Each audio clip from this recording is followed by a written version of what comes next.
ellos se ponen a trabajar de acuerdo a la voluntad de Dios, el diablo y sus demonios se ponen a trabajar para detenerlos. Y el diablo inspiró ciertas filosofías y ocasionó problemas para impedir que Nehemías, como hombre de Dios y líder de su pueblo, reconstruyera el muro de Jerusalén. ¿Cuáles fueron algunas de las artimañas que usó el diablo contra Nehemías? Primero, trató la mofa, burlándose del trabajo que hacían.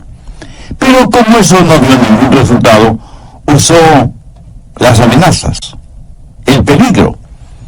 Pero en eso también fracasó. El siguiente paso diabólico, ¿cuál fue? La división. Dividir a la gente en su manera de pensar y de sentir. Y justo en la mitad del programa de reconstrucción hubo división por asuntos financieros. Nehemías capítulo 5, los 5 primeros versos. Entonces hubo gran clamor del pueblo y de las mujeres contra sus hermanos judíos. Permítame hacer una pausa aquí para enfatizar que el diablo prefiere 1000 veces el empezar argumentos y discusiones dentro de la iglesia que vender litros y litros de licor.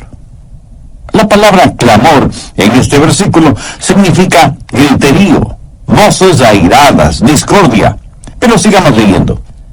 Había quien decía: nosotros, nuestros hijos y nuestras hijas, somos muchos. Por tanto, hemos pedido prestado grano para comer y vivir. Y había quienes decían: hemos empeñado nuestras tierras, nuestras viñas y nuestras casas para comprar grano a causa del hambre. O sea que había hambruna en la tierra. La inflación era tremendamente alta y era difícil conseguir alimentos. Y había quienes decían: hemos tomado prestado dinero para el tributo del rey sobre nuestras tierras y viñas. Hoy quiero hablar sobre la fórmula de Dios para la libertad financiera. Alguien ha dicho que el nervio más sensitivo del cuerpo humano es aquel que conecta el cerebro con la billetera. Creo que eso puede ser verdad. Sé que cuando se habla de finanzas, la gente escucha con atención, pero nerviosamente. Estoy convencido que toda escritura es dada por inspiración de Dios y que es provechosa y útil. Pero para que sea provechosa para nosotros hoy, debemos hacernos 3 preguntas. Primera, ¿qué significó entonces? Segunda, ¿qué significa hoy? Y tercera, ¿qué significa para mí personalmente? En el capítulo 5 de Nehemías descubrimos por lo menos 2 cosas. Primero, el problema de la esclavitud financiera. Y segundo, los principios de la libertad financiera. Veamos primero la esclavitud financiera de la gente en tiempos de Nehemías. Algunas personas dicen que la Biblia está pasada de moda. Pero solo el leer los primeros versos de Nehemías 5 es como estar leyendo las noticias financieras en cualquier periódico del mundo actual. Note 3 cosas en lenguaje moderno. Primero, luchas, problemas y divisiones en el mundo financiero. Segundo, había escasez de productos y los que había eran muy caros y era difícil conseguirlos, aún en el mercado negro. Tercero, la gente estaba hipotecando sus propiedades por segunda o tercera vez para tener dinero para comprar alimentos. ¿No le parece esto un fidedigno retrato de lo que nos sucede en la actualidad? Estamos hablando de depresión, de esclavitud financiera, cuando usted tiene que hipotecar su casa para poder alimentar a su familia. Pero no solo eso, sino que estaban ahogados en deudas. Mire Nehemías 5:4. Y había quienes decían: hemos tomado prestado dinero para el tributo del rey. O sea, tuvieron que endeudarse para pagar sus impuestos. ¿Se imagina? Pedir dinero prestado para pagar impuestos. Note que los impuestos gravosos no son ninguna cosa nueva. Existen desde hace mucho, mucho tiempo. Impuestos altos y deudas muy grandes. El tener deudas es una cosa terrible. Estar bajo esclavitud financiera es algo devastador. Gastar mucho más de lo que se gana es, mi amigo, una verdadera locura. Las deudas financieras siempre significan esclavitud financiera, pero eso no es el plan de Dios para sus hijos. Al margen de Nehemías 5, anote Deuteronomio 28, del 1 al 14. Descubrirá que Dios no quiere que usted sea el que debe, sino el que preste. Dios no quiere que usted sea cola de ratón, sino cabeza de león. Dios quiere bendecir a su gente sobre todas las naciones de la tierra y quiere darles libertad financiera. Pero muchos no tienen esa libertad financiera. Por el contrario, están en esclavitud financiera y ese es el plan de Satanás, porque no han entendido ciertos principios espirituales de libertad financiera. El diablo quiere mantenerlo en esclavitud y a él no le importa qué clase de esclavitud, solo le interesa que esté en esclavitud. ¿Está usted viviendo en esclavitud financiera? Escuche las 10 marcas de esclavitud financiera y vea si usted se identifica con alguna o algunas de ellas. Primero, cuando por falta de fondos adquiere a crédito los gastos diarios.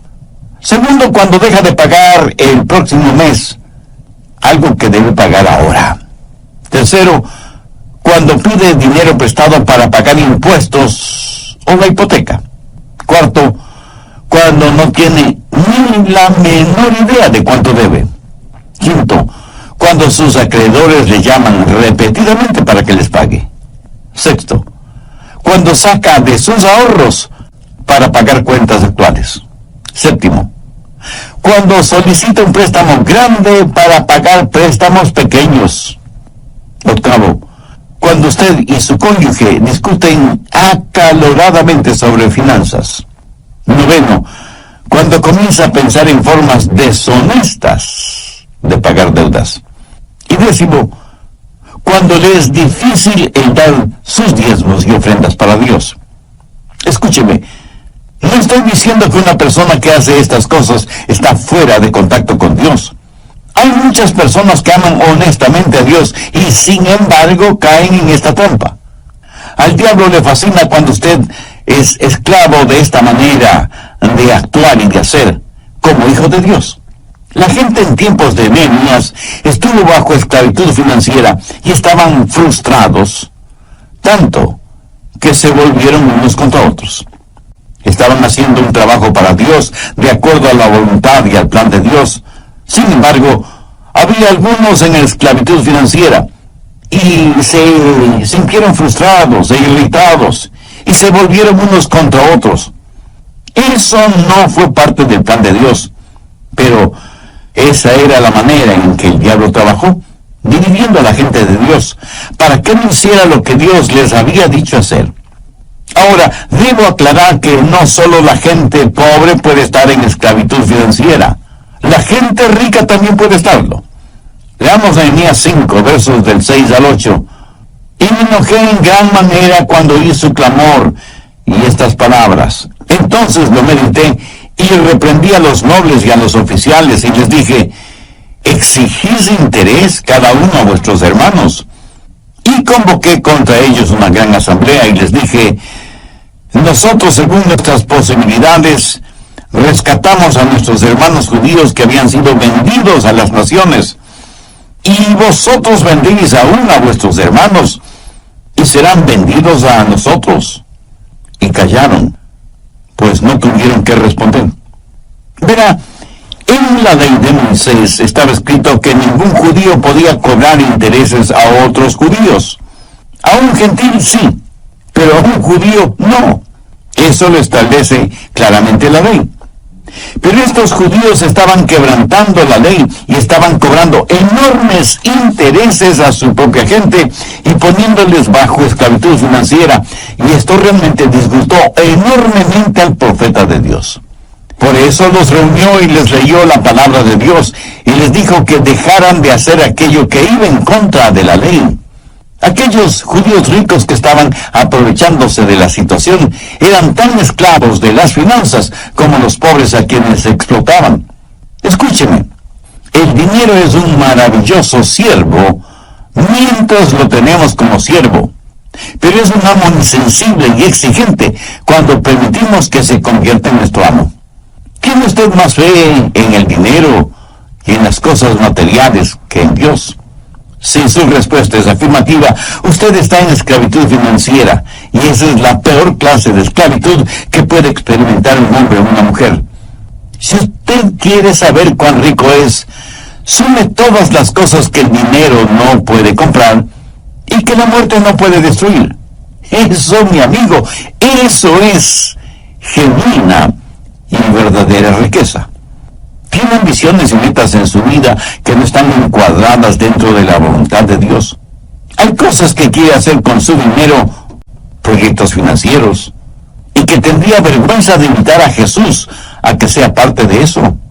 Si es así, usted está en esclavitud financiera. ¿Tiene usted un ardiente deseo de poseer dinero y ser muy rico lo más rápidamente posible, sea como sea y caiga quien caiga?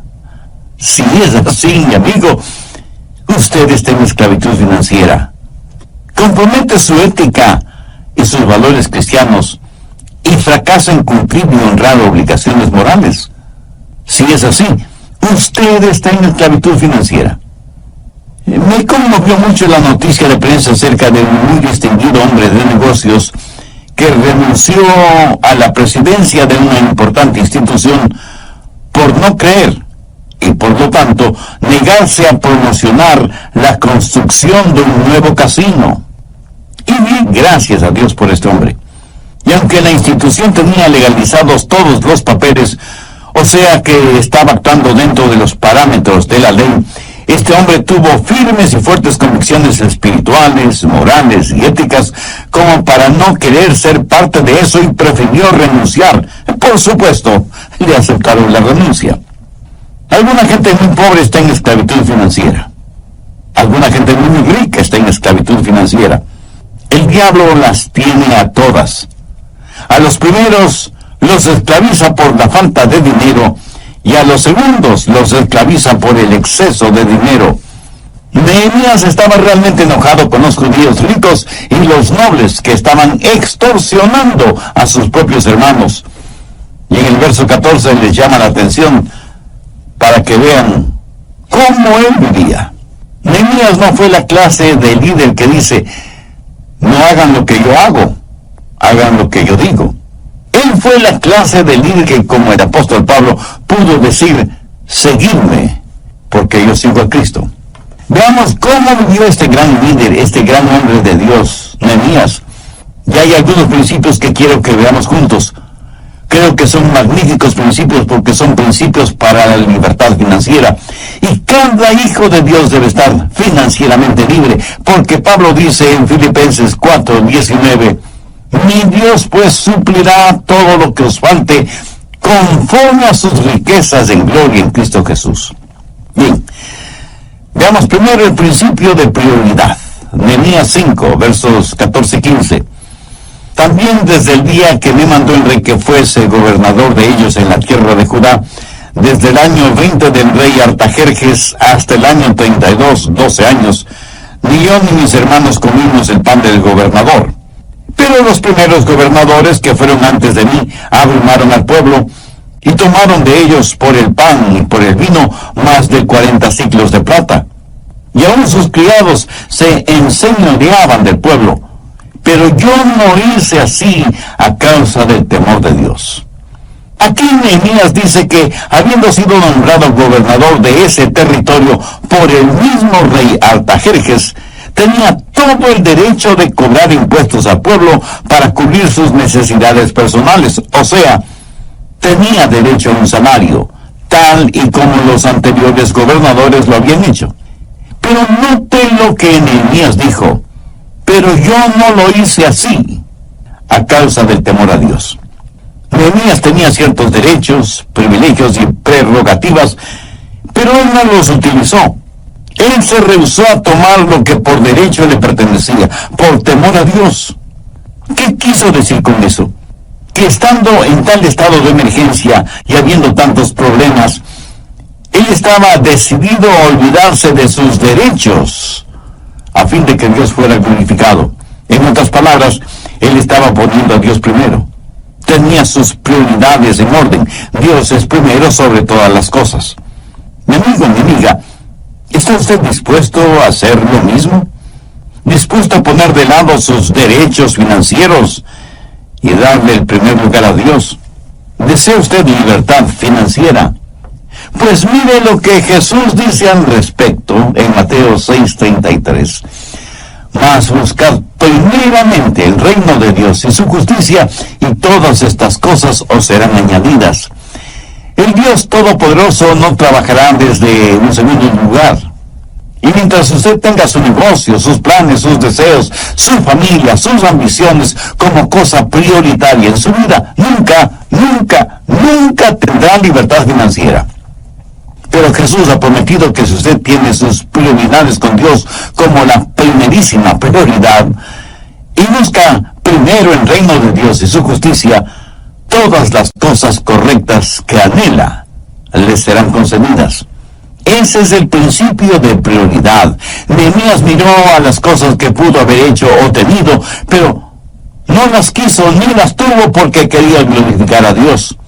El temor de Dios, la voluntad de Dios, significó más para él que ninguna otra cosa. Si el dinero es su meta, si el dinero es su Dios, usted nunca tendrá libertad financiera.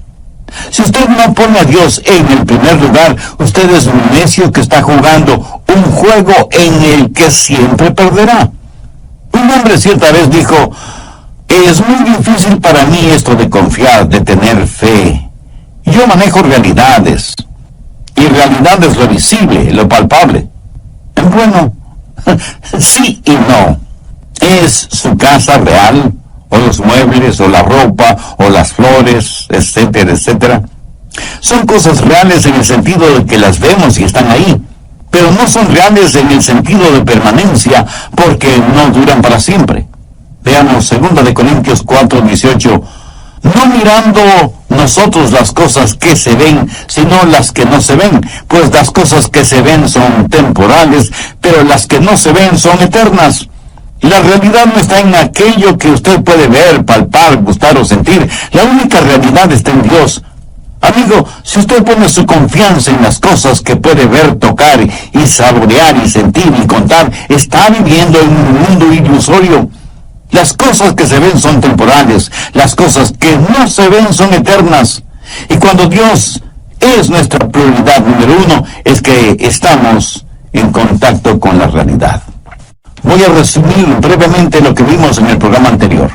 Recuerde que estamos estudiando la vida de Nehemías, especialmente con lo que tiene que ver la reconstrucción del muro y de las puertas de la ciudad de Jerusalén. Estamos en el capítulo 5 de Nehemías. No se olvide que él era gobernador en el reino de Artajerjes en Persia y había escuchado de labios de aquellos que venían desde Jerusalén cómo la muralla y las puertas de la ciudad estaban destruidas. Nehemías, siendo un judío y hombre de Dios, sintió que su responsabilidad era hacer algo por su ciudad, y como líder convocó a los judíos para que le ayudaran en esa tarea. ¿Cómo vivió este gran hombre de Dios y extraordinario líder? En su vida hay algunos principios que quiero que los veamos juntos, porque creo que son magníficos principios para la libertad financiera. Y al término del programa anterior vimos el primer principio, el principio de la prioridad, o sea, tener como primerísima prioridad a Dios.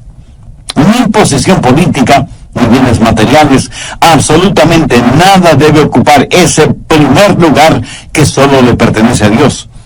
Y aunque Nehemías prestaba sus servicios como gobernador en un reino terrenal, era súbdito de un rey y un reino celestial. Entonces, el primer principio fue el principio de prioridad. Segundo, el principio de industriosidad o de laboriosidad. Nehemías 5:16. También en la obra de este muro restauré mi parte. Si su meta es tener suficiente dinero en el banco para no tener que trabajar más, es que no ha entendido de qué se trata la vida. Sabe que hay miles de personas que han hecho arreglos para no tener que trabajar nunca más. Sabe que la Biblia dice que hay que trabajar 6 días, pero también dice que hay que descansar. Sabe por qué muchos no tienen libertad financiera. Porque piensan que trabajo es una mala palabra. En serio. Algunas personas no reconocen una oportunidad porque viene con ropa de trabajo. Hay mucha gente, aún en círculos religiosos, que buscan posiciones importantes, pero que no signifiquen demasiado trabajo. Y detrás del deseo de muchas personas de ganar miles o millones en diferentes loterías o en los casinos, está el anhelo de tener mucho dinero para no tener que trabajar. Se olvidan que significa aún más trabajo el cuidar el dinero. Nehemías financieramente estaba muy bien, debido a su alto cargo en el gobierno del rey, pero no tuvo ninguna vacilación de ir hasta Jerusalén y ponerse ropa de trabajo para reconstruir el muro. ¿Sabe cuál es el verdadero problema, especialmente en países desarrollados, afluentes y ricos? Que muchas personas viven exclusivamente de la ayuda que les da el gobierno. Y como reciben dinero sin trabajar, piensan que serían unos verdaderos tontos si buscaran trabajo, porque el gobierno dejaría de darles lo que les da. Al respecto, un notable estadista y economista internacional dijo sarcásticamente que en algunos países desarrollados sus gobiernos son los mayores promotores de la vagancia y el desánimo, porque sostienen a los vagos que no quieren trabajar y cargan con excesivos impuestos a aquellos que trabajan. Y para poder mantener a los primeros, tiene que meter la mano en los bolsillos de los segundos. Bueno, sin comentario alguno. En el nivel económico usted no puede legislar para que la gente tenga libertad financiera. Las leyes no pueden sencillamente decretar que se termine la pobreza, quitando a los ricos lo que tienen para dárselo a los pobres, porque a la larga sucederá lo siguiente: los pobres llegarán a ser ricos y por supuesto los ricos llegarán a ser pobres. Entonces habrá que quitarles a los nuevos ricos para poder dárselo a los nuevos pobres. Y ese es un círculo vicioso ad infinitum. No se puede multiplicar la riqueza dividiéndola. El gobierno no puede dar nada a nadie sin antes haber quitado a los demás algo de lo que tienen y en el proceso haber guardado algo para sí mismo. Aquello que un hombre recibe sin haber trabajado, otro hombre trabajó y no recibió la totalidad de su trabajo porque le quitaron para darle al que no trabajó.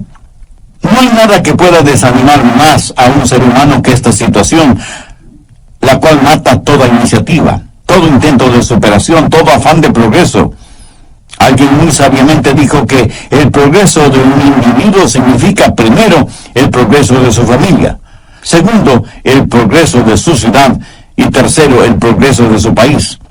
¿Por qué nadie querrá esforzarse si el fruto de su trabajo va a servir para mantener a vagos y ociosos profesionales? El principio de la libertad financiera empieza con trabajo, seguido de industriosidad o laboriosidad. ¿Qué es lo que hizo Nehemías? Primero puso a Dios en primer lugar. Segundo, puso manos a la obra. No tuvo ningún temor de ponerse la ropa de trabajo y ensuciarse las manos. Tercero, el principio de integridad. Nehemías 5:16. También en la obra de este muro restauré mi parte y no compramos heredad. ¿Qué es lo que está diciendo Nehemías? Este era un tiempo de depresión económica, pero Nehemías tenía una muy importante cuenta bancaria. Aprovechando las circunstancias, él pudo haberse enriquecido muchísimo invirtiendo su dinero en bienes raíces, pero no lo hizo. Recuerde que no todo lo que es legal es correcto. Nehemías rehusó el sacar ventaja de los problemas de los otros y no quiso saber nada de hacerse rico, aprovechando la necesidad y la angustia de los demás. Busque Proverbios 28:20. El hombre de verdad tendrá muchas bendiciones, mas el que se apresura a enriquecerse no será sin culpa. ¿Es usted honesto aunque le cueste financieramente. ¿Es usted capaz de vivir, actuar, hacer todo con integridad? Nehemías fue esa clase de hombre. Practicó el principio de prioridad al poner a Dios primero en todo. Practicó el principio de laboriosidad. Estuvo listo para el trabajo de reconstrucción del muro. Practicó el principio de integridad, viviendo una vida honesta, transparente e íntegra. Cuarto, el principio de generosidad.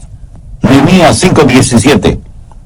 Además, 150 judíos y oficiales y los que venían de las naciones que había alrededor de nosotros estaban a mi mesa. Lo notó. Es casi increíble. 150 personas a la mesa. ¿Cómo le gustaría a usted tener 150 invitados a comer en su mesa cada día? Y por 12 años. No me conteste. Creo que sé la respuesta. Ahora, ¿quién pagaba todos esos gastos? ¿El gobierno? No. Nehemías cubría todos esos gastos. Pero note también que a más de los 150 siempre había invitados con ellos y los que venían de las naciones que había alrededor de nosotros. ¿Qué les daban de comer? ¿Una hamburguesita? ¿Un perro caliente? ¿Unos taquitos? ¿O unas enchiladas? No. Mire el verso 18. Y lo que se preparaba cada día era un buey y 6 ovejas escogidas. También eran preparadas para mí aves. Y cada 10 días vino en abundancia. Y con todo esto nunca requerí el pan del gobernador, porque la servidumbre de este pueblo era grave. ¡Qué gran hombre, qué gran líder fue Nehemías! No les dio de comer cosas insignificantes. Para decenas y decenas de personas hizo preparar la mejor comida, pagando todo con su propio dinero, sin recurrir a ayuda financiera de parte del gobierno. Obviamente, Nehemías debió haber sido un hombre muy rico. Pero el asunto importante es que él había aprendido lo que cientos de años después dijera el apóstol Pablo: más bienaventurado es dar que recibir. Y no faltará quien me pregunte: pastor, ¿de dónde sacó Nehemías tanta riqueza? La respuesta es simple, pero no simplista. Dios le dio esas riquezas.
Seguro que Sos ocupaba el primer lugar. Nehemías fue un líder que, aunque era muy importante en el reino de Artajerjes, dio ejemplo de laboriosidad, trabajando junto a los demás en la reconstrucción del muro de Jerusalén. Además, fue un verdadero hombre de Dios que vivió con absoluta integridad. Por lo tanto, no debe asombrarnos que Dios le colmará de bendiciones materiales. De alguna manera, Nehemías practicaba lo que el Señor Jesús diría siglos más tarde: dad y se os dará. Medida buena, apretada, remecida y rebosando darán en vuestro regazo. ¿Sabe? Nadie puede dar más que Dios. Y Nehemías sabía eso. Y porque Dios fue generoso con él fue generoso con los demás. Busque 2 Corintios 9:6. El que siembra escasamente, también segará escasamente. Y el que siembra generosamente, generosamente también segará. Si usted es agricultor y quiere solo una pequeña cosecha, sembrará muy pocas semillas. Pero si quiere una gran cosecha, sembrará muchas semillas. Esta es una ley divina inmutable que se puede aplicar en todos los aspectos de nuestras vidas. Cosecharemos aquello que hemos sembrado, tanto en calidad como en cantidad. ¿Tiene interés en saber cómo dar? Bien, hablemos de generosidad. Voy a darle 7 principios de generosidad espiritual. Primero, Dios sabe nuestras necesidades. ¿Está de acuerdo con eso? Muy bien.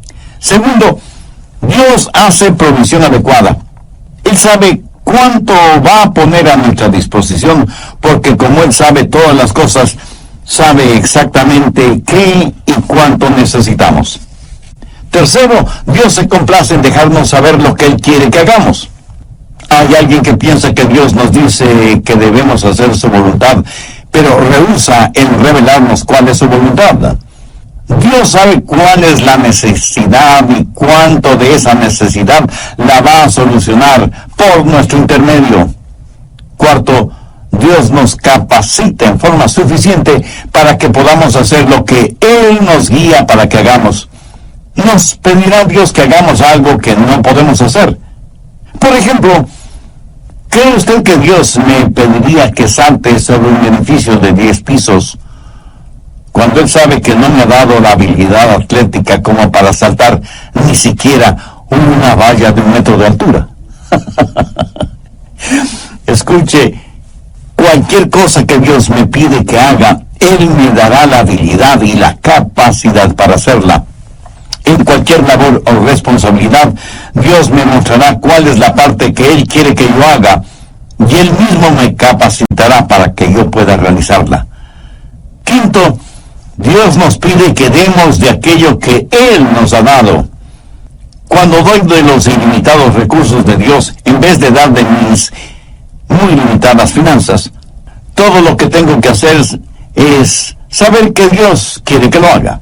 Si Dios me dice, Adrián, quiero que des $10,000 a determinada organización cristiana, yo probablemente tragaré saliva 10,000 veces, pero le puedo asegurar lo siguiente: si Dios me dice que done $10,000, Él tendrá que dármelos para cumplir ese propósito, y Él me los dará, si es que soy un cristiano que vivo en el Espíritu y camino en integridad. Sexto, dar generosamente requiere el poder de Dios. Usted no puede hablar de este tema con los no creyentes. A veces es difícil hablar de esto hasta con los creyentes, se lo aseguro. El dar generosamente solo es posible cuando dejamos que la presencia y el poder de Dios estén presentes. Cuando una persona dice, bueno, veamos, tengo que pagar el arriendo, el agua, la luz, el teléfono, la pensión de los muchachos, las compras semanales, pagar algo de las cuentas que debemos, pues casi no me queda nada para darle a Dios. Mi amigo, mi amiga, ¿qué de espiritual tiene una actitud así? Creo que hasta los ateos podrían ser más generosos.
Esta clase de generosidad espiritual solo es posible cuando nos humillamos delante de Dios y le preguntamos qué es lo que Él quiere que nosotros hagamos.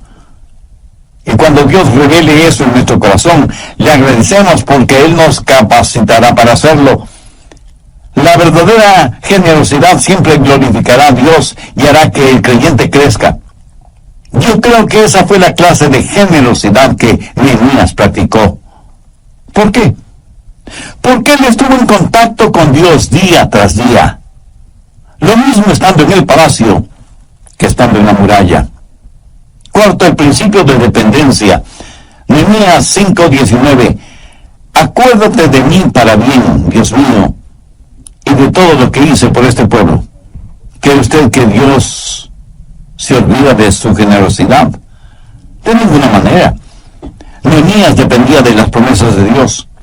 Para su recompensa, él no estaba confiando en ningún hombre. Dependía de Dios para sus necesidades y porque había puesto a Dios como prioridad número 1 en su vida. También tenía la confianza como para acercarse a Dios y pedirle sus bendiciones. Salmo 35:27. Canten y alégrense los que están a favor de mi justa causa, y digan siempre, sea exaltado Jehová, que ama la paz de su siervo. Este es un versículo maravilloso. Dios debe por siempre ser exaltado y magnificado, porque Él se alegra y se goza en la prosperidad de sus siervos. Si usted es una persona honestamente próspera, Dios siente satisfacción por su prosperidad. Dios no quiere que usted viva en esclavitud financiera. Él quiere liberarlo de esa esclavitud. Estos principios, el de la prioridad, el de la laboriosidad, el de la integridad, el de la generosidad y el de la dependencia, si los pone diariamente en práctica, le puedo asegurar por experiencia propia que revolucionarán su vida espiritual y su vida financiera. Si usted aún no es un hijo o una hija de Dios, sabe que puede hacer esa decisión ahora mismo. Le invito a hacer una sencilla oración como la siguiente.